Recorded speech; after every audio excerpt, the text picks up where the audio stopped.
The Tale of Tom Kitten by Beatrix Potter.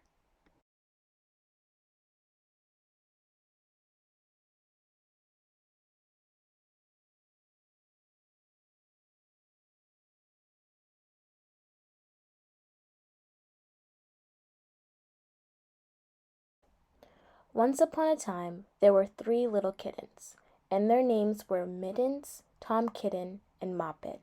They had dear little fur coats of their own, and they tumbled about the doorstep and played in the dust.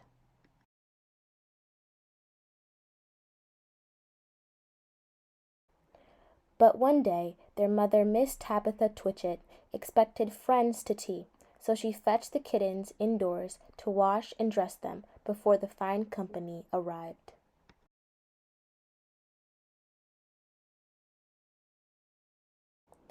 First she scrubbed their faces. This one is Moppet.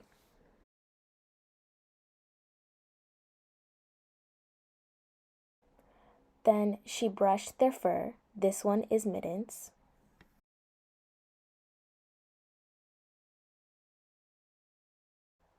Then she combed their tails and whiskers. This is Tom Kitten. Tom was very naughty and he scratched.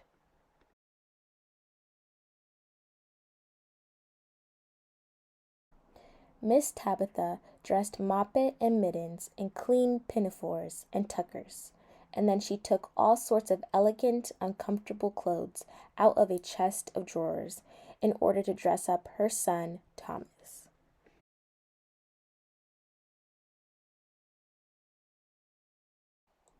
Tom Kitten was very fat, and he had grown. Several buttons burst off. His mother sewed them on again. When the 3 kittens were ready, Miss Tabitha unwisely turned them out into the garden, to be out of the way while she made hot buttered toast.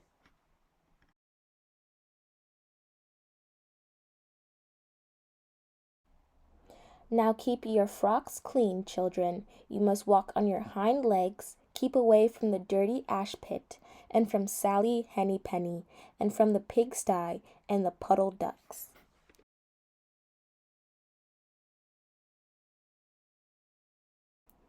Moppet and Mittens walked down the garden path unsteadily. Presently they trod upon their pinafores and fell on their noses. When they stood up, there were several green smears.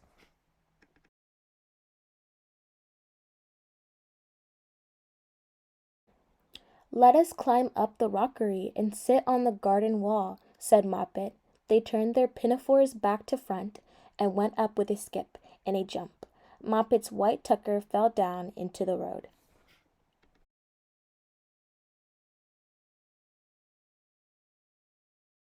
Tom Kitten was quite unable to jump when walking upon his hind legs in trousers. He came up the rockery by degrees, breaking the ferns and shedding his buttons right and left.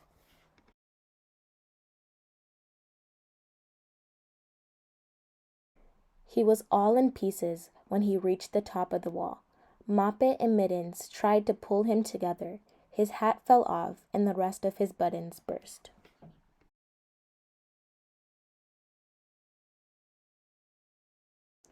While they were in difficulties, there was a pit-pat-paddle-pat, and the 3 puddle ducks came along the hard, high road, marching one behind the other, and doing the goose step, pit-pat-paddle-pat, pit-pat-waddle-pat.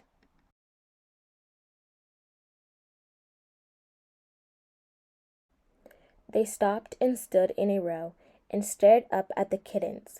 They had very small eyes and looked surprised.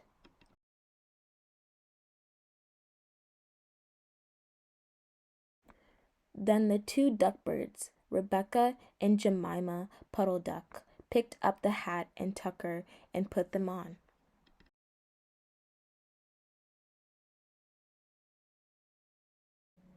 Mittens laughed so that she fell off the wall. Moppet and Tom descended after her. The pinafores and all the rest of Tom's clothes came off on the way down. "Come, Mr. Drake Puddle Duck," said Moppet. "Come and help us to dress him. Come and button up Tom."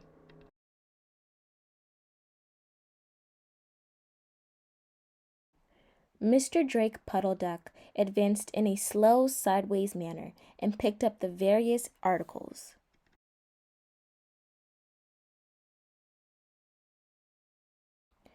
But he put them on himself. They fitted him even worse than Tom Kitten. "It's a very fine morning," said Mr. Drake Puddle Duck.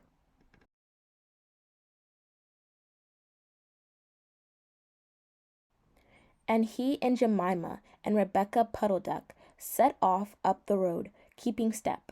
Pit pat paddled pat, pit pat waddle pat.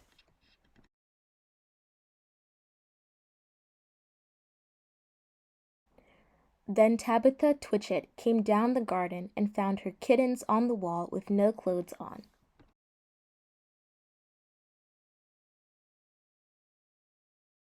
She pulled them off the wall, smacked them, and took them back to the house. "My friends will arrive in a minute, and you are not fit to be seen. I am affronted," said Miss Tabitha Twitchit.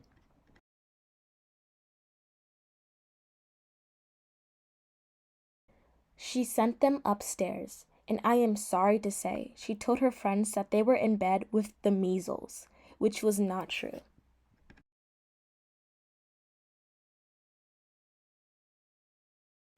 Quite the contrary. They were not in bed, not in the least. Somehow there were very extraordinary noises overhead, which disturbed the dignity and repose of the tea party.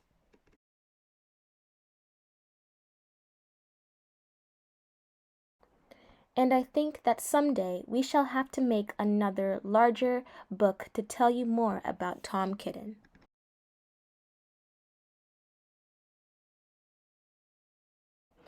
As for the puddle ducks, they went into a pond.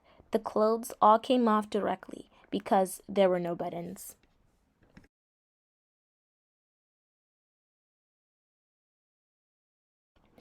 And Mr. Puddle Duck and Jemima and Rebecca have been looking for them ever since.